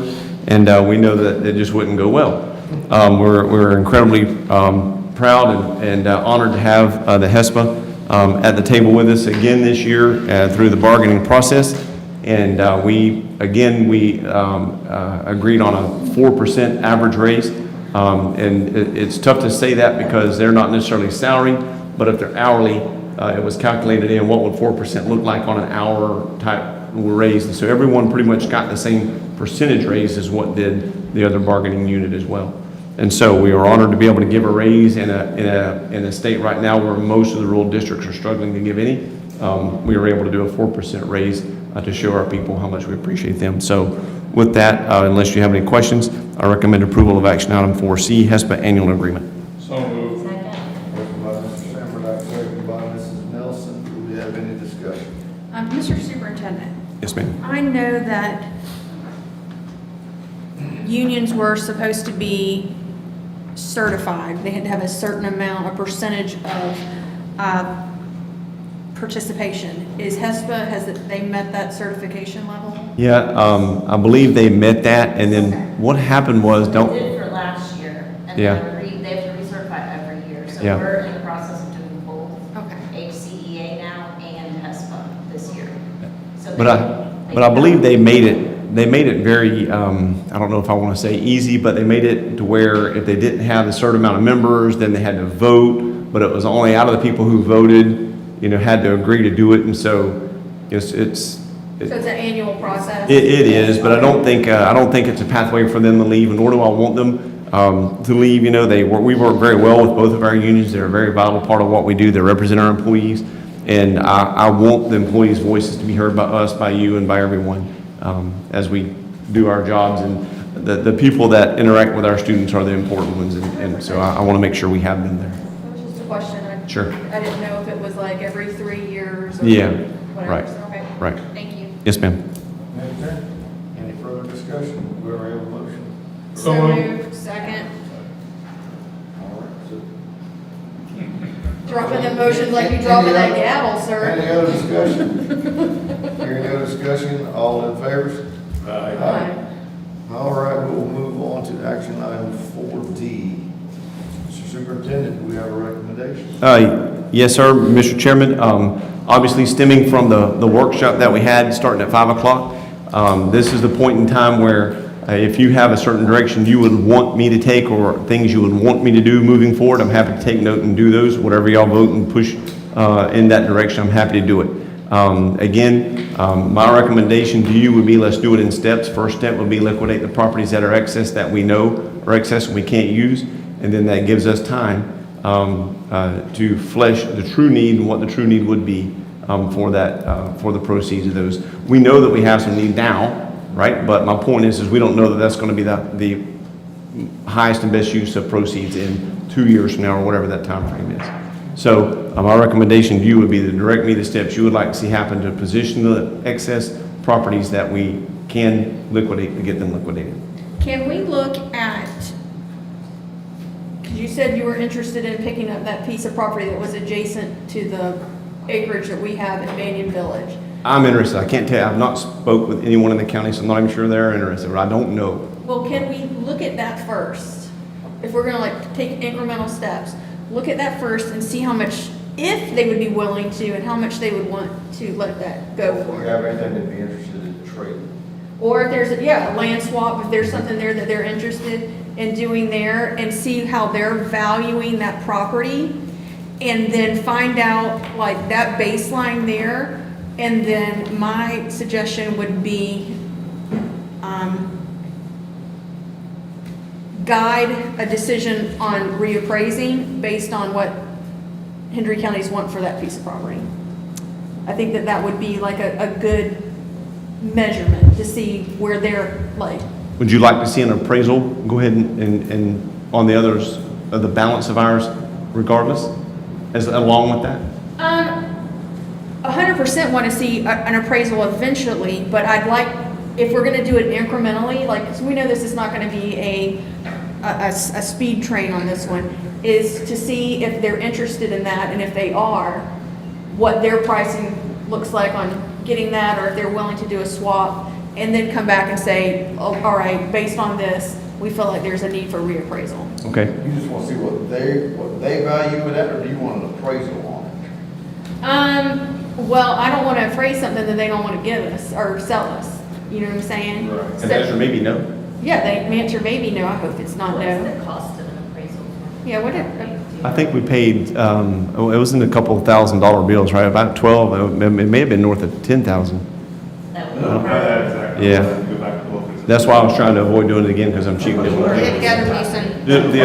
The appraisal was in the high 10,000 to 8 to 10, 6, 8, 10 grand or something is what we paid for the appraisal, best I can remember. But it was for a lot, it was for all the list. Not each property, Yeah, for the all of them portfolio. together, yeah. And that's why I didn't want to do it again, because I'm being cheap and didn't want to pay for it. But the point is, they could have changed and probably have. And I'm okay with that if that's what the board direction is. Because if we're gonna liquidate, I want the highest dollar for it. What if we did this though, if we decided to have appraisals done, what if we take 3 properties, had them appraised, and whatever they increase or decrease by, we can do the math on the others? Well, there's only about, Use that same well, number. honestly, there's only about 3 that you're going to sell. I think if you look at the ones you're going to sell, there's only 3 or 4 total on the list. Because the rest of them are either going to, Give us a true value, I mean, really, it kind of. it wouldn't be that much if we're going to get those 3, because it's only 3 or 4. And so it would be just, just have them do those 3 and be done with it, I think, in my mind. The other, right, I wouldn't worry about the ones with plus, I wouldn't worry about the ones that you can't sell or not going to sell anyway. Right. So that really narrows it down to only a small handful. Well, I Yeah, it would be a lot think cheaper. You wanna look at, there's intricacies to each community, Mr. Vasquin, like Clewiston is landlocked. So anything in or close to Clewiston that's why you have a premium value, because there's not a whole lot of available land. It's recently been annexed into like the city. You've got sewer connections to that property, so that increases it, and that's probably different than some of the stuff you have in LaBelle. You have much more available land in LaBelle, and so I think, we have to look at the nuances of the properties and the communities in which they're located, and so individual appraisals on that are most prudent. So, just to be clear, I will absolutely get with the county and find out what they value their property, or are they willing to sell it or trade it, right? Can I go ahead then and get appraisals on the balance of the property that we have that we want to liquidate? I can go ahead and do that. I'm in favor of Okay. that. All right. And I guess my last question then would be, what would y'all like to see happen moving forward with Plus? So there was a proposed. Market value. Okay. Like, they're not gonna come and save us. If there's a budget, we have not gotten any discount property from anybody. And they're their own entity, and I think that they need to pay market value on it. I think market value might be a little steep if they're working with us and helping us out. I mean, I could see, I don't think 37% is enough, whatever that was. It was 30-some-odd% of the discount. I think that's still a little steep yet myself. But I don't know that market value is going to be the number, because all they're going to do is turn around and say, well, that's fine. When you have a water break or you need something, it's value, it's market value. Well, We're paying what everybody else is. we do pay. So you don't want to work with us, we're not working with you. Well, we did pay market value. I don't think we got a discount on that bill that was listed in the presentation. Well, but It's- There's no profit margin. Well, but that was out of their, that wasn't even in Plus. They came out of they brought their crews, their materials, their equipment out of their area and did that for us. And there has been at least, Mr. Busey helped me remember, at least 2 massive main breaks on our property that they immobilized their equipment, their people, made the repairs and didn't send any bills at all. But So what's the value of that? I don't know, obviously we didn't get a bill or anything for it, but I think the point is the partnership that we work with them. Right. Yeah. Yes, sir. We work very well together with them. We use their equipment, they have borrowed our equipment before, and so we work hand in hand with Port LaBelle Utilities. They're on call, if they call us, we help them out. Yeah. So, I mean, we rub each other's back a lot, and they're very good. And ultimately, their ability to grow is dependent upon water. And ultimately, that would help us, right? I mean, as they can increase water supply, as they can start releasing more property to be built, that would in turn put more students in our schools. And so I understand both I sides of just want it. to know what the value of, ask them, say, for these 2 major, what you're quoting here, your 2 major water breaks that they've come in on our property that were our infrastructure that they were fixing, what would your bill have been? What's the value of that? And let's see what kind of, I think, help us gauge what kind of reduction percentage that they would expect from us. You gotta think, if they went outside of their normal scope, They sent people if they were after hours, emergency type work. Put a number on it. So I think that's a hard thing. that's a hard thing to do. No, I would say, okay, pretend like it's not the Hendry County School District, pretend like it's Mr. Basquin's Industries over here, and you're going over there and you don't have this governmental relationship to it. What does it cost to go over there and do it for them? What would you bill them? And then that's the value of that. They would have to tell us what that. Exactly, that's what I'm saying, like, that's what I would like to know, is what's the value of the favors that you're doing? And it helps us, like, because like you said, like 37%, whew, you know, makes me sweat. Right, I think And then so, I'm not completely opposed, because I do see the value of them having that land and increasing that well capacity, but help us gauge how much, you know, is 10%, is 15%, you know? Right. I'm just trying to, I need numbers, like that's how my poor brain works, like I need something completely objective and not subjective to see, Well, just to try, it's not gonna be perfect, but to get a range of what we would consider. But the only value that you have is past, you still gotta think future. So, I mean, who knows how big of a break we may have down the line that they're willing to come in and help us with. So, yeah, or how many. I mean, we may have 10 or 15 other emergencies in the future that you just don't know. So you've got to add that value in there too. So that's what the other part that makes it so very difficult to do. So, does Mr. Busen have the authority to engage with me right now on questions? Can he engage? Step on up. So what is, sorry, what is, like, you talk about the relationship back and forth that we're helping each other. You know, we've heard about what they've done for us. What are we doing for them? How have we helped them? How have we been? In the past, we had a couple trenchers, and they have used our trenchers in the past. Smaller equipment, they have larger equipment that we are able to use, and that's what they brought onto our school campuses to get where we need to be. We have loaned them some of our smaller equipments, like our Bobcats, to them. I'm like 99% sure, so I hope this is all true. We have loaned our Bobcats to them so they can use it in smaller different areas. So we work well together. We use each other's tools with the boss's permission. Like me and Mr. Okay, so it sounds like we're helping each other out here. So maybe the most prudent way to go about is having that piece of property that Plus is interested in reappraised, and thinking about taking into consideration, because I don't feel like I'm getting the support here, on putting a dollar amount on what we're contributing to each other's success here, but going back and looking at, based on a reappraisal, what kind of reduction we may consider. Okay. So I just don't want to give it away, because I know at the end of the day, we have I said it 15 times already, we have a budget shortfall, they're not going to come in to save the day for us. And I can ask their leadership to revisit, you know, what Wood has said, you know, repair, you know, costs, and just kind of put a number to it, and we can look at if they were running a line, if they would have took their crew and ran the water line, what would they have charged Joe Q business, not us? And I think that's what you're asking is, are they giving us a 10% break or a 37% break? Yes, or what like that I want is? to see what our discount Okay. plan is. Okay. I'll ask for those things and intend to have them at the what month are we in? October meeting. You have more? Oh, okay.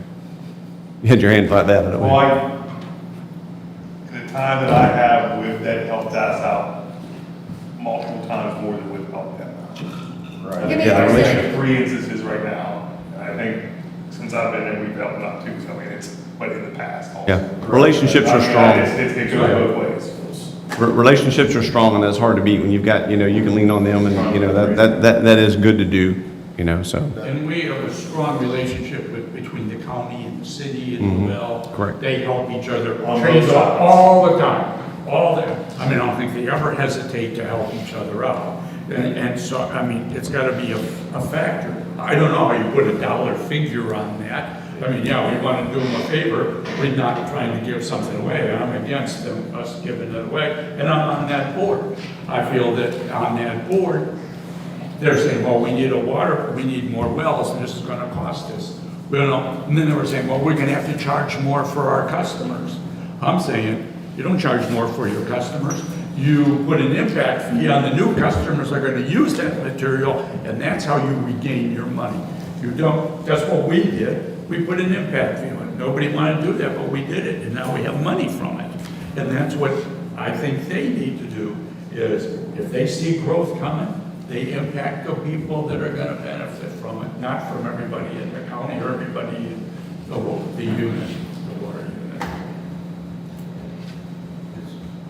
It's just hard to value, Ms. Nielsen, a relationship with a company that is working with you, and you build that kind of working relationship. I've got other companies that, in my personal business, that we work hand in hand with, we help each other out, you know, and there's a lot of value there. It's really hard to say what it is, you know, what that actual dollar amount would be, until you end up damaging that relationship. And now all of a sudden, you know, you realize how valuable it really was to you. So I just think we need to tread lightly with that. I agree 100%. We don't want to give it away, but I don't think we need to just say cut and dry. No, you're paying face value what it is right here. Our relationship doesn't mean that much to me. Well, and I think the private sector is a little different from governmental in that you have, you know who you're, like, it is a personal, because it is individual to individual. But like with Plus, you could have a change in directorship, you have a change of board members, and then you have that option of that changing anyway. And what is agreeable to the leadership of that organization now can change 5 years down the road. Well, I mean, change, it is inevitable in every cycle of life. That's one thing that's going to be constant, is change.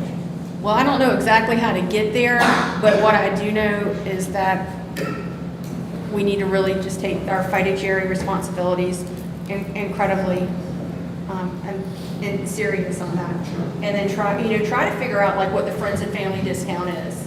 But I don't think it's 37%. I agree. And so, I mean, I don't have a number in mind, but I'm trying to get to something that doesn't make me get my blood pressure up. We'll let the superintendent go along for it. See what he comes up with. You have to. All right. So do you want to change your recommendation to us on? No, there was. What is your recommendation? So my recommendation was to move forward with the option of liquidating the excess properties that we have. My direction from the board was check on the 14.8 acres first, see if the county, how they value it, would they sell it or would they trade it? Get the appraisal on the balance of our properties that we can sell. Go ahead, we're gonna put that in motion. And then work with Plus to come up with what did they charge us versus what was the value of that was, so that we can gauge, what kind of discounts, family and friends discounts, and Ms. Bushin put it, they've been giving us all along, just to kind of put some percentages to percentages. Sure. All right, so we have a motion. So moved. Man, you're over there like the verbal gavel tonight. Okay, second. Motion by Mr. Sandberg, seconded by Ms. Bushin. Do we have any further discussion? No, I think that's a good call. Hearing no further discussion, all in favor say aye. Aye. All opposed? Motion carries. Thank you, Mr. Superintendent, for that. And board, that was a lot of good discussion. So We've come a long way. I'm just gonna say that. I'm proud of us. Group hug later. we will move on to, no, I thought there was something in there yet. So I already hugged them. we'll move on to action item 4E, the approval of the annual financial report. Mr. Superintendent, do we have your recommendations? Yes, sir. The AFR, number one, let me apologize to you for various reasons, mainly driven by the state of Florida. We did not get the data that we needed in a timely manner to complete the AFR. They were still receiving, and it was because typically we use the fourth calc, and Mr. Adams, don't let me mess this up. The data and the numbers from the fourth calc is what is used to drive the AFR and give us the AFR numbers. We are yet to receive the fourth calc from the state of Florida. and may or may not receive a fourth captain in the state of Florida. However, the AFR still do. And so that was why, as I talked to Mr. Adams today and digging into why, because we received it late on Friday afternoon, the final version of it. And I did ask for you to approve it tonight. I know that was short notice. Essentially, as you want to look, or as you look through the AFR, what you're going to see obviously is how those financial pieces tie back to the budget. And what you will find is that they do tie accurately, number one, and number two, they describe an incredibly healthy financial situation that Hendry County Schools is in, probably one of the healthiest in the state of Florida at this moment in time. And we're very proud of that. But I want to make sure you understood, that the AFR typically have way more time to look at that, and my apologies for that. There is a due date on it, and for us to get it to the state on the said due date, that's why we put it on the agenda for tonight. If you have any questions or if there's any reason you want to continue or resume looking at it, you let me know that. Otherwise, I would ask you to approve the AFR as presented. So moved. Motion by Mr. Shamrock, seconded by Ms. Nelson. Do we have any discussion? I just want to go on the record saying that I'm disappointed with the state for putting these due dates on us when they're not giving us the information that we need to do it in a timely manner. I'll be honest with you, the AFR is a little bit over my area of expertise, and in the past I have always been able to get people to help me sit down and look at that. I know that probably everybody here remembers when we had that AFR and I was grilling the then CFO about it because it was incorrect, and that wasn't because I just figured that out on my own. It's because I was able to reach out and get somebody to help me on that. And so I'm going to take a leap of faith, because I haven't had that opportunity getting this on a Monday to be able to schedule that help to sit down and look over that. So I'm taking a leap of faith, which is not my style at all, and I'm going to support the superintendent's recommendation. But I just think that's wild that here's the state requiring stuff and not giving us the information to be able to do it at a time. It's my complaining.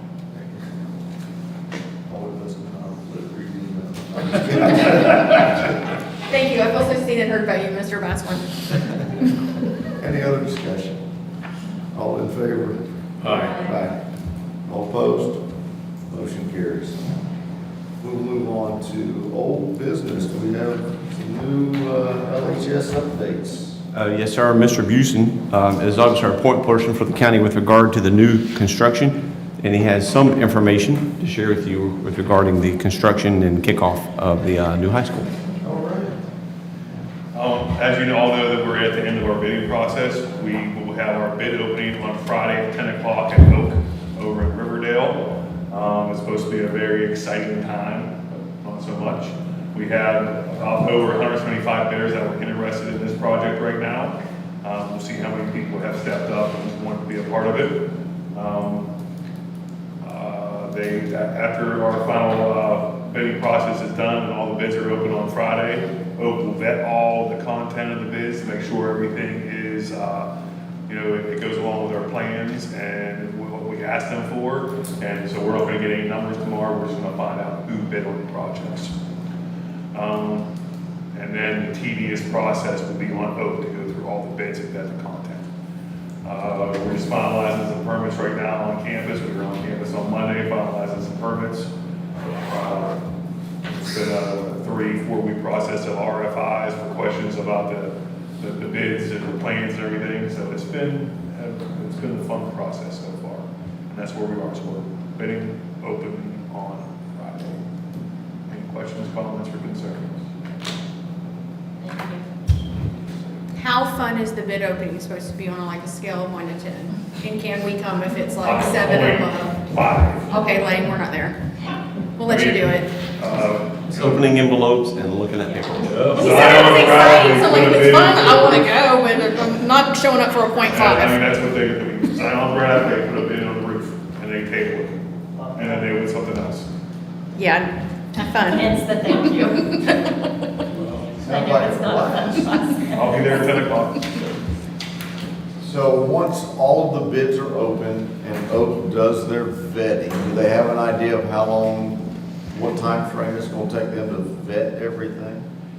They will be putting their foot on the throttle the whole time. They have already opened their weekends up, and I think they're gonna be 24/7 until the process is vetted. And they will, and with the term they're using is critical path, which is where the school's going to sit. And so they're going to prioritize, you know, the civil work, you know, then the foundational work. And so those companies will, you know, So vet that first, and then that way they go ahead and get started. award, And we can wait for somebody to turn turn it. it. Exactly. And then they can continue Or working. they can worry about who's gonna pay the school afterwards. Exactly. Little down the line. Do we have a groundbreaking date yet? We do not. We're waiting to get, I want to make sure that we have people working there. We could have set a date, but I don't want to go back to an open field. Yeah, And so yeah. I want machinery working, I want dirt being moved, I I want. agreed to Miss Nelson's birthday, so y'all better get it together. Well, now I have to like use that because I'm not gonna be here. Oh. So I mean, I could do Friday morning, but whatever that is, but I'll be gone Friday, Saturdays, Sundays. Got it. So we're gonna have machines for each one of us to sit in? Maybe on Scouter, maybe horses. I don't wanna run that straight. I don't wanna run that straight. It'll cost us extra. All right. All right, very good. Well, that, keep us updated, man, keep pushing them. We're excited to get this thing going. Yes, sir. So, very good, very good. Okay, well, if there's nothing else on that, we will, move on. Madam Attorney, do you have any updates for us this evening? I'm here, I've been quiet. I don't have any updates necessarily, but I attended the workshop earlier today and I've heard a lot of discussion about the surplus property disposition as well as affordable housing. Can you guys hear me okay? Yes. Very well. Okay. Perfect. So I just wanted to make a couple of things clear for the record. The obligation when selling surplus property is to make sure it's in the best interest of the public. So you all discussed different options, and I think you're aware of that. I just wanted to tell you what the official standard was. And as far as affordable housing, we've spoken a lot about this before. I've given you some of my hesitations regarding it. I know that other districts are doing it. It was discussed tonight how those districts, you know, Collier, Sarasota, Miami-Dade, the housing market looks a lot different than what we have in Hendry, and a lot of other districts are similarly hesitant to go down that path. If we do want to do that, I highly recommend that we get proper experts on board, including the right real estate attorneys and people who have navigated this in the past with other districts, because it will be a big undertaking. And Ms. Mewson kind of touched on some of my concerns. I won't beat a dead horse, but I just wanted to let you all know I was here and listening and wanted to give you my preliminary counsel on that issue. But other than that, nothing else from me. Thank you. Okay, so we will move on to board member business then. Mr. Superintendent, do you have anything you'd like to bring before us? Just a really quick update. Start of the school year. We're well on our way to a very good school year. We had a very incredibly smooth start. We're already into the minutia of a typical school year with typical things that happen. Nothing so far that has been an incredible outlier that, you know, has been newsworthy, thank God, right? Today, I shouldn't say as today, but as of last Friday, we had 7,482 students. That's about 178 students down from where we were year to date. So we're working really hard. The schools are calling, and students that we had registered that are not there. And basically they've moved away, they've moved back to Miami, they've moved to Lauderdale and things like that. And so our homeschool numbers are pretty steady. They've not risen, you know, and so we figured a bunch of them went to homeschool, but they did not. And so that number stayed the same. If anything, it decreased a little bit. So anyway, I just kind of give you the state of where we were with regard to enrollment. I think do y'all still get the weekly reports on that? Okay, so y'all see that, so you know, but I like comparing year to dates to kind of gauge where we are with that. I appreciate your latitude in listening to us on the properties. and what direction we're going to go there. I'm anxious to see how that goes. And as Ms. Tanner said, do what's in the best interest of the school board and our students, number one, and then of the public as well. So I appreciate your willingness to be open-minded on what we're doing there. I do want to revisit real quick with you. I don't want to ask action tonight, but I want to revisit and propose something tonight and to give you time to think about it. And that would be sitting straight behind us is the big white 2-story building that we have back there. I know that thing serves as a monument, if you will, but with regard to what's best for us in our school system where we are today, once again, I would recommend that we demolish it and at a temporary use it for parking until we are able to do something different there with the building. We can't utilize or leverage any special facilities or PICO funding until we finish up our obligations with LaBelle High School. But if that building was gone and we were able to use that space for parking when it was available, then we would have a site that we could build. Ultimately, Ms. Goff had a wonderful idea of creating a new workforce development building there with training rooms, with classrooms, and types of things that would suit her purposes as well as district purposes. I think that would be a great use of the property, but it all has to start by removing that building. The building today, it was infested with termites last year, a year before last, and 2 years ago, and so we had to have it treated. We're always worried that they're going to come back and then spread this way. That's not good. Time to time we go there and there's a door jimmied, so we know, good Lord only knows what's going on in there. From time to time we come there and the lights are on. So I don't want it to create a hazardous situation. And some of the spots in there in the flooring is getting a little dangerous and things like that. Roughly, maybe crowding 3 or 4 years ago now, we looked at doing something with that building, and then it was going to cost us approximately $2 million to rehab it back to a useful spot again. And I just struggle with putting now, no telling what it would cost today, but let's just say $2 million in a 70-year-old building, I think is going to be a really stretch for me to support, from my position. So I do believe, as painful as it may be to lose an iconic building, I really recommend that we just demolish it, use that facility for parking for the time being, and then be poised to move when the time is right. I believe the quote that we received 2 years ago that we looked at it was about $50,000. If you're okay with it, I will ask Mr. Busey to update that so we can have an accurate figure, and I'll bring that back to you in November as well. But I just didn't want to spring it on y'all at one time and ask you to approve it. So I've given you the information. If you want to look at it, see, ask information or whatever, please do so. And then again, I would just like to have the latitude to move forward with doing something with that. Okay. I'd like to hear your bid on tearing it down. Okay. Yep. He'll get we'll update that. I want to go ahead and, I was very opinionated about the plans for that building last time, and it's being from close and living in this neighborhood, and I do understand that it is somewhat of an iconic building, but I agree 100% that it needs to go. It's a porous brick building. It's ate up with mold. I don't think, and whenever you look at rehabbing something like that, it always costs more to rehab than it would be to tear it down and build something new. And I think this building is so well preserved, and this red brick building really is the most iconic part of the property, that it would be probably well received, because can you imagine like living in the neighborhood around it when Lord knows what's going on in the building. And so I think that I like your suggestion a lot, and would, while you hate to see an old place go, it's onward and upward, and we've got to have facilities here to meet the needs of our current situation, our current students. So I can support your recommendation. I'll bring back an official recommendation for action next board meeting. Anything else? That's all for me. Thank you. All right. Well, I just want to say that the new board sign that we've got sitting up there looks mighty nice.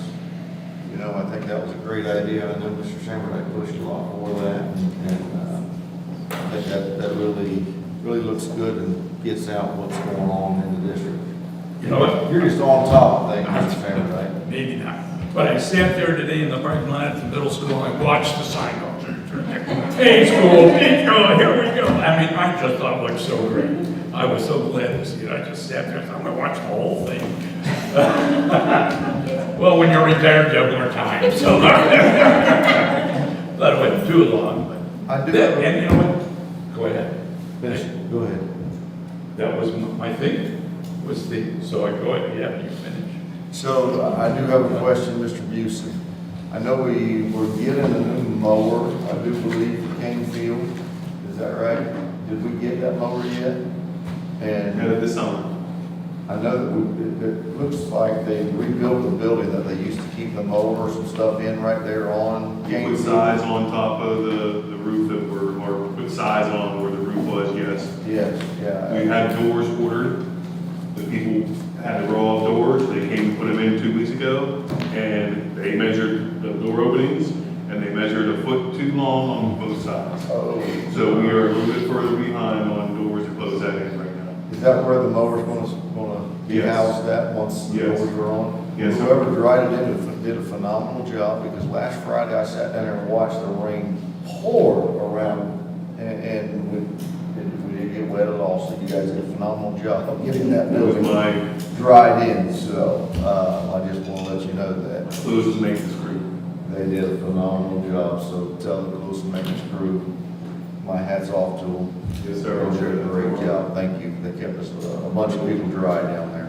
We can get somebody to measure the doors correctly, we'll be all right. So, thank you. That was it. Good job.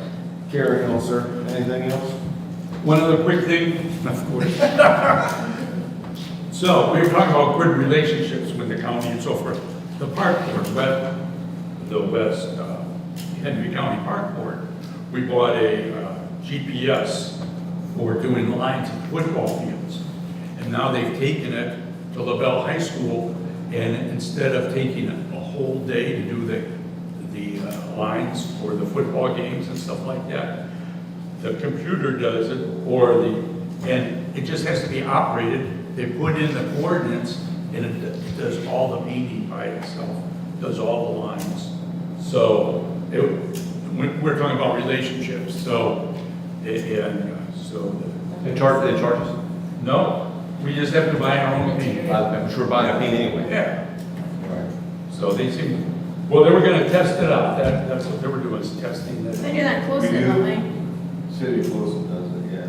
It looks good too. We do the same thing over here. Yeah. With the city of LaBelle and their athletics, and that's how Canyon Field's done also. It's pretty cool to watch. Yeah, it's You're amazing. talking about watching the billboard, I sat out there for about 10 minutes and watched them do the lines. All right, field trips. How much, what was the cost on that equipment? Oh, I don't know, it's thousands of dollars, I don't even think it I think it would be worth it. Well, when you figured out the time, it takes two guys to pop the lines, and then they have to run them. Now it's all done, you sit there and watch it, really. Okay, well, field trip, we're gonna go watch that. That's right. We'll go watch the sign. I like how you guys party. We have a good time. Just real quick, a little plug for LaBelle Rotary and an invitation to all of you. I know it's in LaBelle, but we have our first spaghetti dinner Thursday at Hendry Oaks. If you'd like to come, $5 all you can eat. When is this? This Thursday. All right, Reverend Brown? No, sir, I was just enjoying the meeting. All right. All right, well done. I told him in our break if he wouldn't give me a hard time, it wasn't a good meeting. So I had a very sweet little student from Florida Southwestern in a government class reach out to me, and their project was to find an issue in the community and to try to provide solutions and to the issue that they identified.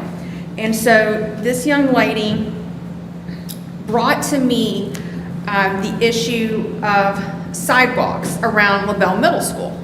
And she brought forth a statute, and I'm just like bubbling over with pride for this kid, brought forth a statute that I wanted to take on and pass it down, that opened my eyes, got me doing a little work. And the statute says that like each school board can request the county or municipal governments to construct and maintain sidewalks or bicycle trails within a 2-mile radius of each school. our educational facility within the jurisdiction of local government. So it would be like, if you saw a need for sidewalks in a school in LaBelle or in the municipality of Clewiston, you can make that request to the city of Clewiston, or within the county area, you can make that request to Hendry County. And if they cannot do it, then they have to let you know within a certain time frame, but putting them on notice that that this is a request that you think is for the safety of the students, it indemnifies the school district from liability if something were to happen.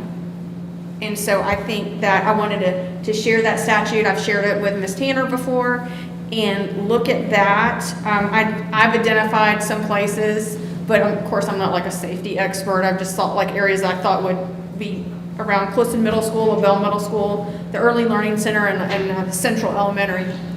And but possibly for the future, to review this and ask the superintendent to have somebody go and make an assessment of that, so we can get letters out to the county to at least alleviate and indemnify liability and indemnify the school district.